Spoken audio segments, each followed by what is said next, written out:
Okay, hello everybody, be welcome. Thank you for coming and joining to your English class. Be welcome.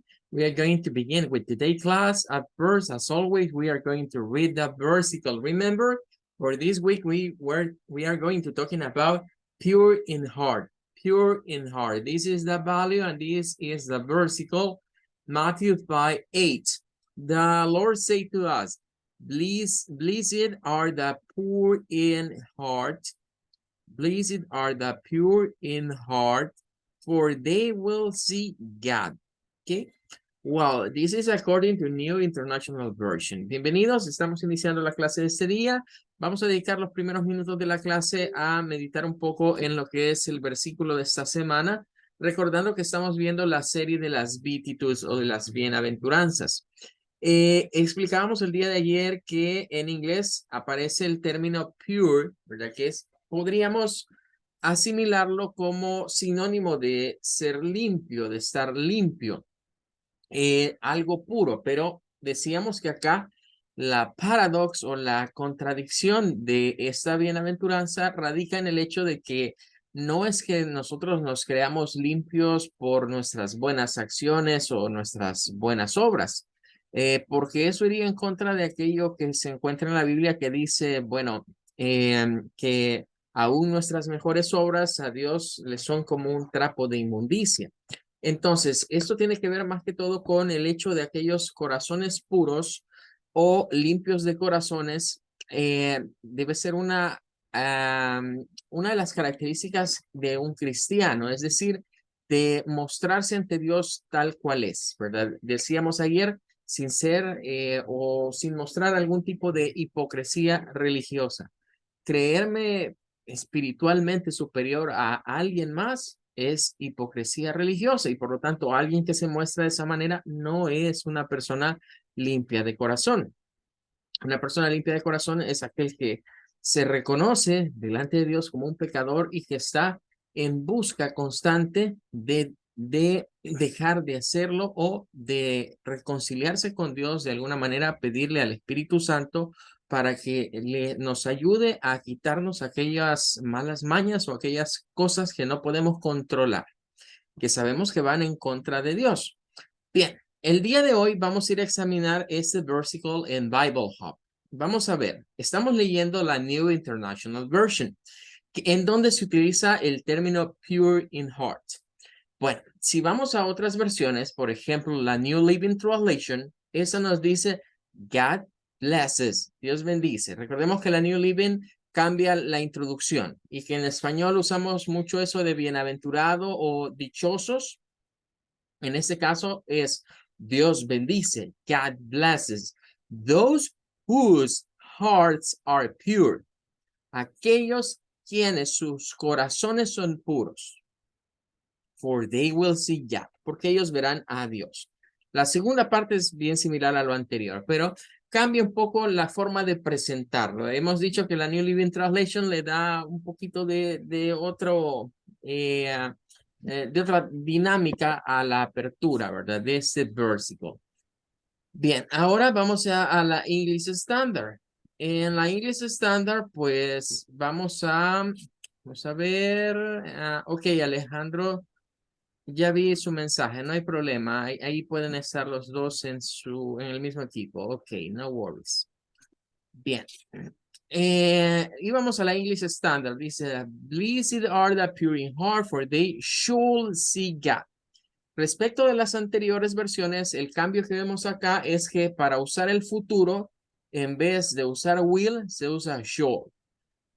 Cuando vayamos a ver el future tense, nos daremos cuenta que las dos cosas, tanto will como shall, sirven para formar futuro.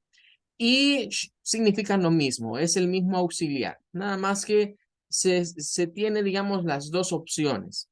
A veces algunos estudiosos dicen que will es más americano y shall es más británico, pero usted se dará cuenta que shall incluso lo usan los mismos norteamericanos. Entonces no es tanto esa la diferencia, simplemente es una condicionante que solo se usa en oraciones afirmativas. O sea, shall solo es para oraciones afirmativas y puede ser un sustituto de will. ¿De dónde viene la diferenciación? Lo que sucede es que will, ¿verdad? Will tiene que ver con lo que vendría siendo, a veces se puede confundir con my will. Por ejemplo, cuando yo digo my will, es como decir mi voluntad. Entonces, puede confundirse con la voluntad de hacer algo. Ve, en cambio, lo que vendría siendo el shall, pues no se confunde ya con ese tipo de situaciones. Bueno, vamos a ver, vamos a continuar acá con la Vivian Standard. Es la misma idea. Blessed are the pure in heart, for they will see God. Luego la Vivian, en la literal no hay mucho cambio. Blessed are the pure in heart, for they will see God. Llegamos a la King James, ¿verdad? Que tanto en la antigua como en la nueva notarán que no hay mayores cambios. Blessed are the pure in heart, for they shall see God. Blessed are the pure in heart, for they shall see God. Es lo mismo. En la New American dice, Blessed are the pure in heart, for they will see God. Igual. En todas las versiones de la New American Standard Bible, tanto la actual como la de 1995 y la de 1977, es la misma idea. Lo mucho que cambia es que en esa se usa shall, ¿verdad? En esa se usa shall y en esa se usa will, que will, digamos, es como más contemporáneo. En la Legacy Standard vemos casi la misma idea, no hay mucho cambio y nos vamos a quedar con la Amplified Bible o la Biblia amplificada, que esa dice Blessed. Miren, hemos venido viendo y creo que les adelantaba la semana pasada, cuando cerremos, porque esta es la sexta, nos quedan dos más. Cuando ya hemos visto las 8, vamos a dedicarnos una semana a hablar de algunas curiosidades de las bienaventuranzas. Y una de ellas se encuentra en la Biblia amplificada. Notarán que cada blessed que hemos ido viendo nos da una idea diferente. O sea, lo lógico sería decir, bueno, aquí se va a repetir lo que estaba en el anterior, pero no se repite. Cada una de las bienaventuranzas en la Biblia amplificada está explicada de manera diferente. La palabra blessed. Aquí encontramos anticipating God's presence, spiritually mature. Bueno, ya que estamos viendo lo del ing, notarán aquí el uso de el ing. Esa es la palabra que viene de anticipar, viene del verbo anticipar. Entonces, en inglés, el verbo anticipate termina en una E, o sea, después de la T va una E. Anticipate, eso es anticipar. Entonces, anticipating, como anticipándose a la presencia de Dios, ¿verdad? Es el anticipo de la presencia de Dios. Dice, spiritually mature, alguien que es maduro espiritualmente. Esa es la definición que está acá para blessed. Luego dice, are the pure in heart. Y miren, hay una explicación.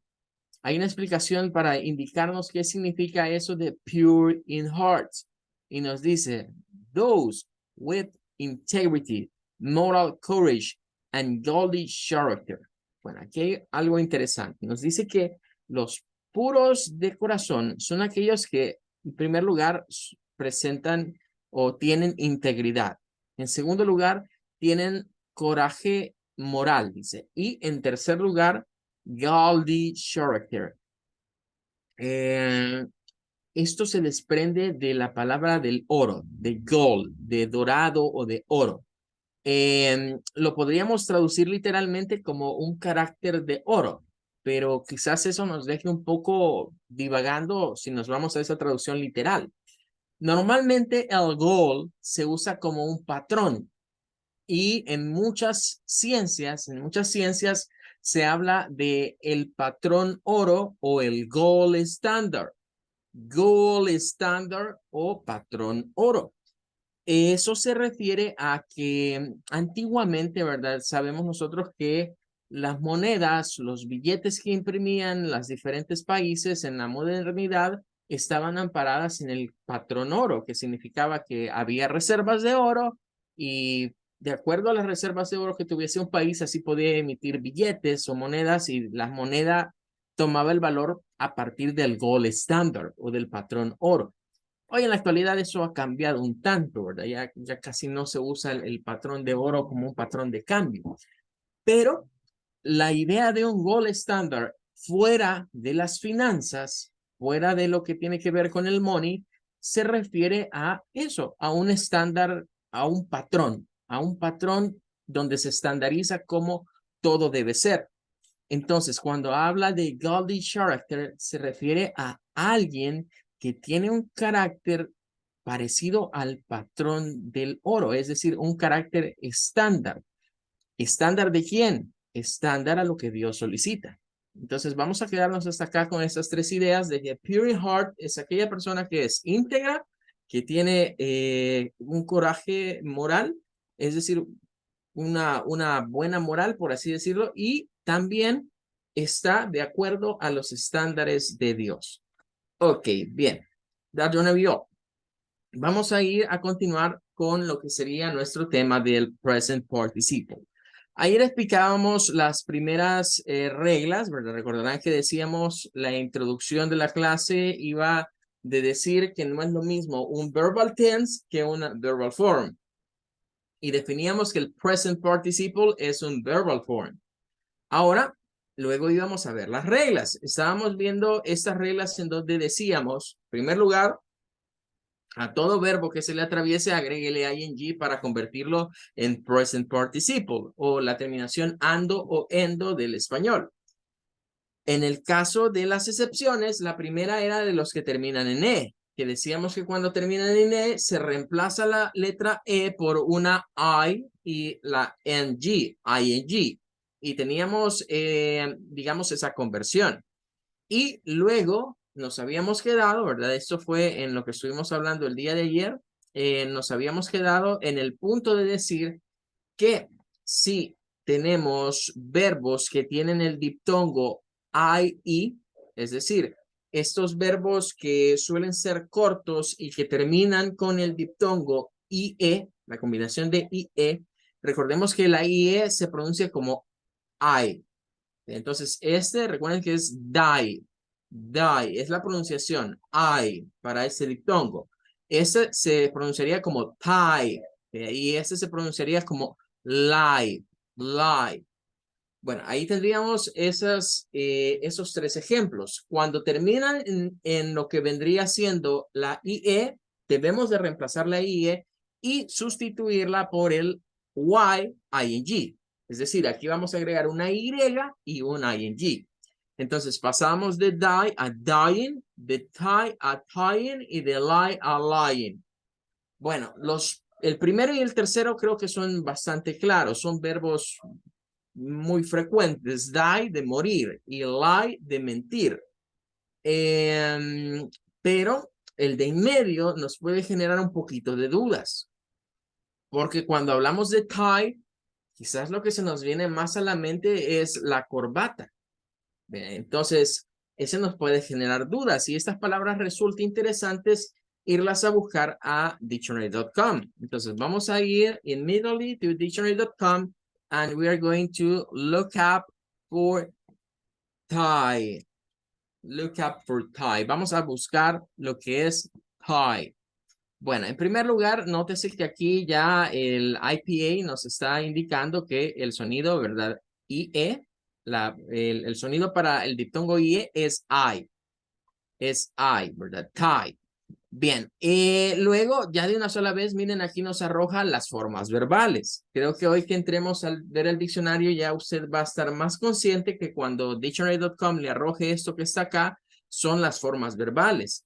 Esta es el infinitive, su forma infinitiva. Este es el past tense o el pasado. Y este vendría siendo el present participle o el presente participio. Y nótese que aquí, miren, se agregó la Y, se eliminó la IE, se agrega la Y y el ING. Y queda como está ahí, como tying. Y aquí nos dice que es un verbo. Y nos da la definition. Nos dice que es to bind, to fasten, or attach with a cord, string, or the like, drawn together a knot. For example, to tie a tin can on a dog's tail. Bueno, ¿Qué es esto? Lo podremos traducir como ajustar. Ajustar algo, hacer que algo quede, nosotros decimos en español, socado, apretado. Eso sería el verbo tie. Bien, pero como nombre, miren, aquí tiene el uso como nombre, is that which anything is tied, a cord, a string, or the like used for tying or fastening. Se puede referir a la cuerda, a la pita o lo que se está utilizando para que algo quede ajustado. Es otra forma de verlo. Entonces, de esa palabra se desprende un meaning que es el verbo de dejar algo justo, ajustarse algo, ponerse algo justo o ajustado, y el hecho de una prenda de vestir, como por ejemplo a las corbatas, en inglés se les llama tie porque las corbatas cuando se cierra aquí el nudo quedan tie, quedan así, quedan ajustadas. Well, let's continue, vamos a continuar. Luego nos dice, y vamos a ver la regla 4. Si el verbo acaba en vocal consonante, hay que doblar la consonante antes de añadir ing. Bueno, esa es una explicación general, ¿verdad? Pero hay algunas que se vuelven un tanto más específicas. Vamos a ver. Vamos a continuar. Veamos. Vamos ahora a la... Hemos dicho que hay varias formas en las que podemos venir y revisar la gramática de algún tipo de verbo, ¿verdad? Estas formas requieren que nosotros vayamos a consultar a diferentes autores. Entonces, las reglas que están acá, que son 4, son de un autor. Es decir, pongan atención, este autor nos dice, bueno, a la mayoría de verbos basta con agregarle el ing. Pero la excepción, la primera, es que si termina en E, se agrega el ing. Y luego nos habla del diptongo IE. En este caso, ¿verdad? Nos dice que para el diptongo IE se debe ser reemplazado por ing. Y luego nos dice que si un verbo acabase en vocal consonante, se dobla la consonante antes de añadir ing. Ese, digamos, vendría siendo una forma de verlo, pero no nos explica más esta cuarta regla, entonces nos deja como en un bache, como en un bache, ¿verdad? Ahora, ese segundo bloque, quiero que noten las reglas y tratemos de tener en mente las anteriores para ir viendo con cuáles coinciden estos autores y en dónde, digamos, se diferencian. La idea es que después de ver, creo que son 2 o 3 diferentes puntos de vista los que vamos a estar examinando, digamos nosotros, bueno, ¿con cuál me quedo? Y nos daremos cuenta que lo ideal es no quedarse con uno solo, no casarse solo con un autor de gramática, sino que ir y tener 2 o 3 referentes y escoger las reglas más puntuales o las que se entiendan mejor de uno y de otro. Bueno, vamos a ir entonces a este segundo, pero permítanme, quiero ver, tengo aquí un mensaje, solo quiero revisar. David pregunta, ¿cuál es la palabra fade en español? Bueno, fade tiene, digamos, la traducción directa tiene que ver con desteñir, cuando algo destiñe. A veces se utiliza para otras cosas, ¿verdad? Si la vamos a buscar a dictionary.com, por ejemplo, podríamos encontrarla. Bueno, ya que David sugirió eso, vamos a hacerlo. Miren, vamos a ir, él tiene duda de una palabra.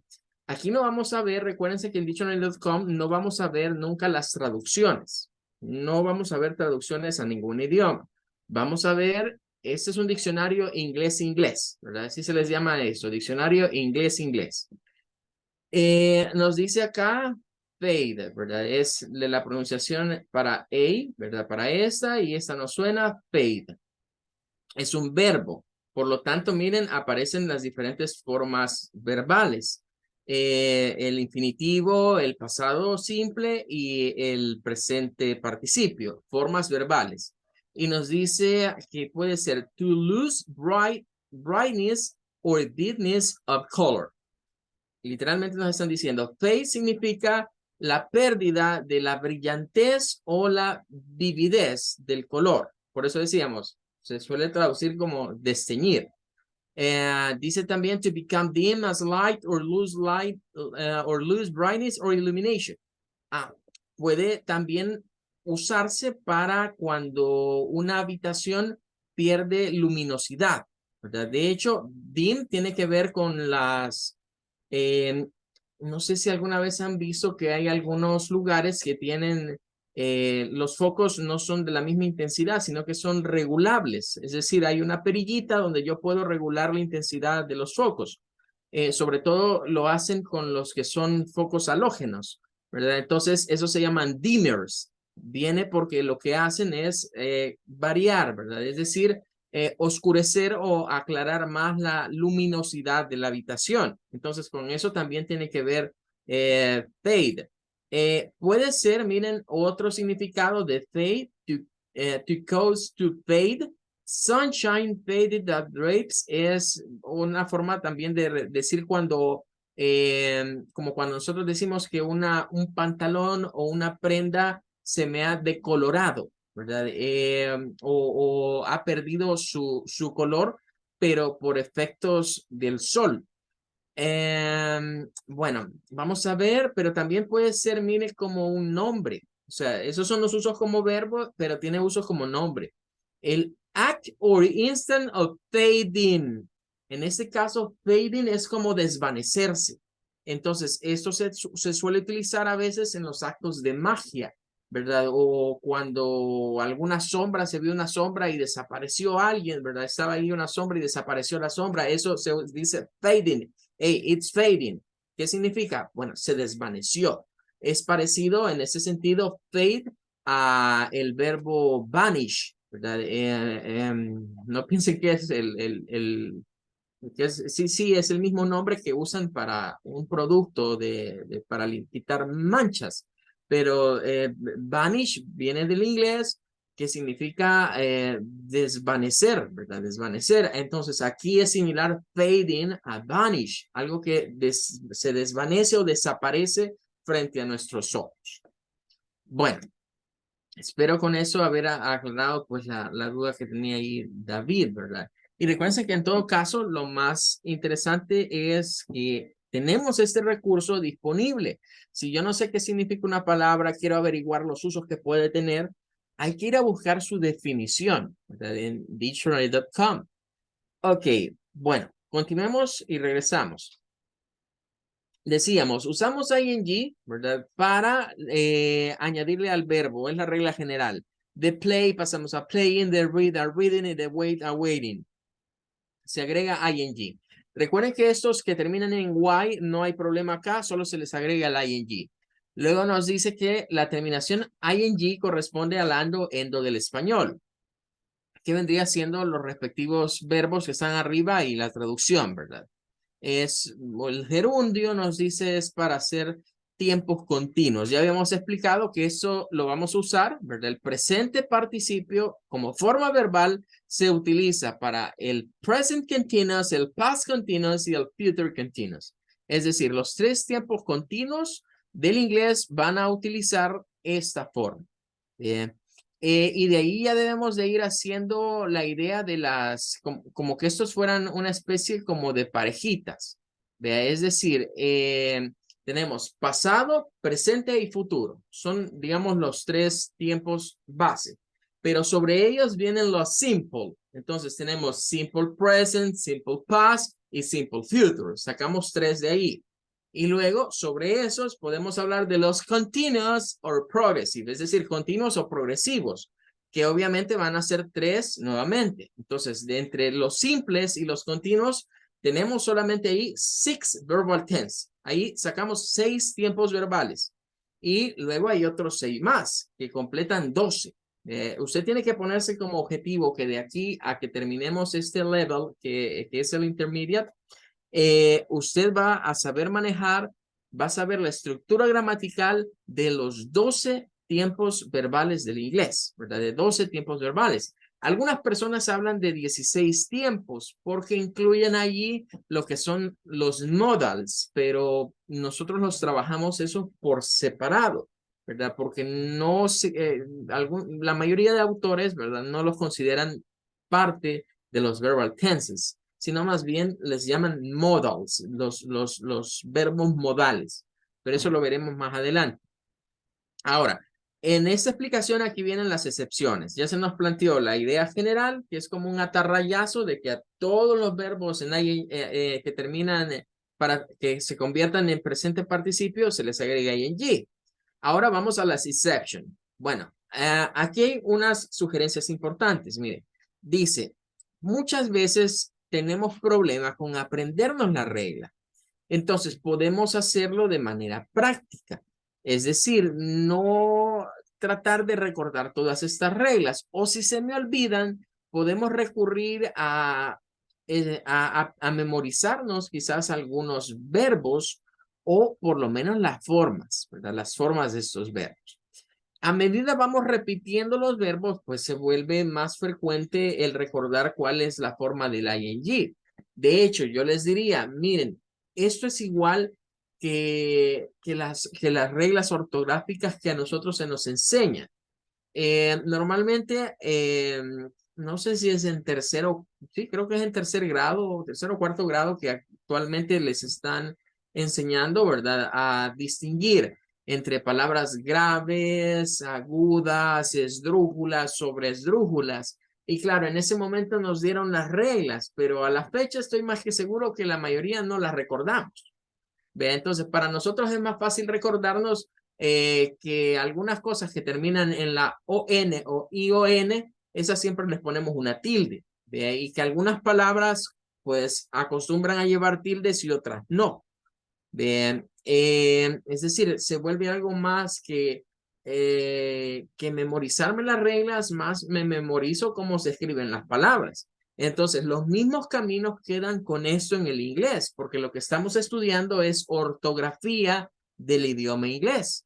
Entonces, la ortografía en el caso del inglés tiene que ver mucho con las formas verbales. Y una de las primeras excepciones que tenemos acá es la I. Todos los que terminan en I debemos de volar la letra. La mandamos a volar la letra I y ponemos ing. Love, de amar, pasamos a loving. Come, coming. Y luego tenemos Z y Zin. Esos vendrían siendo las excepciones de la E. Esta regla se repite con el autor que acabamos de ver recientemente. O sea, estaríamos en el mismo bloque. Ahora, veamos qué más tenemos por acá. Tenemos verbos formados por una sola sílaba, de one syllable, que tienen one vowel, and finishing a consonant. We have to duply the consonant, the last consonant, and add ing. Si notarán, esta regla, la 2 y la 3, son ya más explicativas que la número 4 de la anterior. La número 4 de la anterior solo nos dice, si el verbo acaba en vocal consonante, hay que doblar la consonante antes de añadir ing. Esa regla se queda un poco como en el aire. Entonces, si nos fuéramos a ver, yo diría, bueno, la primera es igual en la 2, pero la número 4 de la anterior es equivalente a la 2 y 3 de estas. Entonces, este autor lo hace más específico porque nos dice, bueno, si son verbos de una sílaba y tienen una vocal corta, yo le agregaría eso, es una vocal corta, porque recuerden que run es una vocal corta, win es una vocal corta, zit es una vocal corta. Una vocal corta en medio de dos consonantes. Entonces allí duplicamos la consonante y se agrega ing. Pasamos de run a running, de win a winning y de sit a sitting. Y no sé, pero esperaría yo que se recuerden de cuando estábamos viendo lo que eran los comparativos y los superlativos. Se recuerdan que había una regla muy parecida en los comparativos y superlativos de una sílaba que tenían esa misma estructura. Nada más que recuerden que aquellos eran adjetivos, por lo cual a aquellos se les duplicaba la consonante y se les agregaba ER y se les agregaba EST si vamos a hacer el superlativo. En este caso, los que tenemos aquí, todos son verbos. Entonces, como todos son verbos, lo que se está haciendo es siempre duplicar la consonante pero la terminación es ing. El punto o lo que queremos dejar, digamos, como enseñanza de lo que acabamos de mencionar, es que la regla ortográfica es casi la misma. Es casi la misma. Es como decir, mire, tiene que fijarse usted, ya sea que esté viendo comparativos, superlativos o que esté viendo el ing form, tiene que fijarse usted si los verbos tienen esa estructura de dos consonantes y en medio de las dos consonantes una vocal corta, porque en esas se duplica la consonante, sea un verbo o sea un adjetivo. Y claro, lo que cambia es la terminación. El ing ya nos está diciendo que esto va más relacionado a los verbos. Y el ER o la EST nos dice, bueno, esto va más relacionado a adjetivos comparativos y superlativos respectivamente. Bien, ¿qué más tenemos por acá? Dice el number 3, los verbos de dos sílabas con acentuación en la segunda sílaba también doblan la consonante. Es una regla que nos especifica más. Y esta es la que nos suele confundir un poco, porque nos perdemos con eso de la acentuación, porque no estamos acostumbrados a el acento inglés. Entonces, si mi oído no distingue que la fuerza de voz de begin está en gin, o mi oído no distingue que la fuerza de voz de prefer está en fer, o mi oído no distingue que la fuerza de voz de admit está en mit, pues entonces debo de consultar cómo es la estructura silábica de esas palabras o de esos verbos. ¿Y where I can know that, teacher? Well, you have to use dictionary.com. Hay que ir a averiguar en dictionary.com cuál es la estructura. De begin ya lo vimos, por eso no se los voy a hacer, pero hagámoslo con prefer. Entonces, vamos a ver acá, vamos a ver, prefer es un verbo, es de dos sílabas, y nótese acá, debemos de pasarlo al IPA system, miren, pre, esta es la primera, pre, aquí está la primera, esta es la primera sílaba, pero ¿dónde está la fuerza de voz? ¿Dónde está el stress? Es a partir, recuérdense que lo que está después del apóstrofe, esa es la sílaba tónica, no lo que está antes, lo que está después del apóstrofe es la sílaba tónica. Esto significa que en ver, que es el sonido como de la E con la R, ¿verdad? Que es parecido un poquito al schwa, es parecido un poco al schwa. Prefer, ahí se encuentra. Y nótese acá, de una sola vez, miren, aquí aparece la forma verbal del ing, miren. Ahí está la duplicación de la L. Preferring. Lo mismo sucedería, digamos, si nos vamos a buscar admit. Si venimos acá y ponemos aquí admit, vamos a encontrarnos con situación similar. Para ver la sílaba tónica, debemos de usar el IPA. El phonetic respelling solo la muestra así, miren, como más marcada, más marcada. Ahí donde ven en negrita está en bold letter, ¿verdad? Ahí podríamos distinguirla, pero en el IPA es más claro, porque significa que lo que está aquí en adelante es la sílaba tónica. Entonces, ¿qué nos está diciendo esto? Fíjense que en resumidas cuentas es casi la misma regla número 2. Nada más que está siendo aplicada a lo que vendría siendo la sílaba del final. Entonces, lo que debemos de tener cuidado es que si hay un verbo que tiene dos sílabas y la sílaba tónica es la primera, entonces no duplico consonante. Pero si la sílaba tónica recae o la fuerza de voz recae en la última sílaba, debo de ponerle atención. Si usted nota, bien, es dos consonantes y una vocal corta en medio. Third, dos consonantes y una vocal corta en medio. Mit, dos consonantes y una vocal corta en medio. Es la misma regla 2, nada más que se deriva en el hecho de fijarme en la second syllable, en la segunda sílaba, siempre y cuando sea la stress, es decir, que sea una sílaba tónica. Bueno, ahí tendríamos entonces esa tercera regla. Y ahora viene una cuarta. Esta cuarta regla debemos de hacer una diferenciación. y es que solo aplica a los verbos que terminan en lo que es una vocal y la letra L. Por lo general, casi la mayoría de estos verbos es la E y la L, en la mayoría de estos verbos. Son pocos, no hay muchos. De acuerdo a la grammar de los de United Kingdom, es decir, a lo que vendría siendo el inglés británico recurre a la idea de la anterior.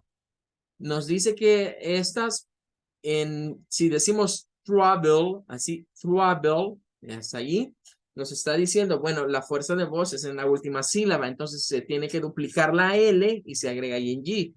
Ese es el punto de vista de la gramática británica. La gramática estadounidense dice no es necesario duplicarla.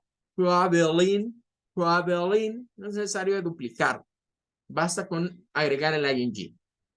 Entonces, en el sonido yo no voy a distinguir si es con una L o con dos L, porque suena igual. Pero en la spelling, es decir, en la ortografía, sí, voy a ver ahí las dos L o voy a ver una L. Si me está escribiendo alguien que sea británico o que el inglés que utiliza es europeo, lo va a escribir así, como este, y va a decir, eso es lo correcto. Si se lo escribo así, me va a decir, hey, eso no es correcto, pero es de acuerdo a su gramática. En general, las dos palabras son correctas, pero en su debido contexto. Es decir, si estamos hablando o escribiendo a alguien de Europa, es mejor ponerlo con doble L. Y si es alguien de los Estados Unidos, es mejor ponerlo con una L. Pero esto es de los choques, de esas palabras o de esas cosas en donde estas dos versiones del inglés chocan entre sí y se dan duro, ¿verdad? Por decir esto es lo correcto, no, mejor así. Y ya tiene que ver mucho con ese rollo. Y terminaríamos con la número 5 que nos dice que en los que en Y, pues solo se les agrega el ing. Como play, playing, study, studying, carry, carry. Notarán que aquí no aparece la regla del diptongo IE. Entonces yo diría, miren, de este deberíamos de retomar, bueno, la 1 es la misma que la otra. Deberíamos retomar la 2 y la 3 en vez de la 4 del otro autor. Y deberíamos tomar en cuenta esa 4 como un apartado para saber distinguir entre inglés americano e inglés británico. Y por último, pues diría yo, la 5 hasta sale sobrando. De esta 5 no la tomaríamos mucho porque ya está considerada entre esta de acá, entre la regla general.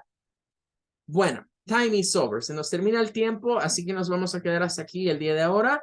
See you on Thursday. Nos vemos hasta el día jueves. Recuerden, mañana tenemos la pausa, ¿verdad? De media semana y retornamos el Thursday. Goodbye, everybody. Take care. Goodbye, teacher. Bye, Bye, teacher. teacher. Bye, Goodbye. teacher. Goodbye. Thank you so much.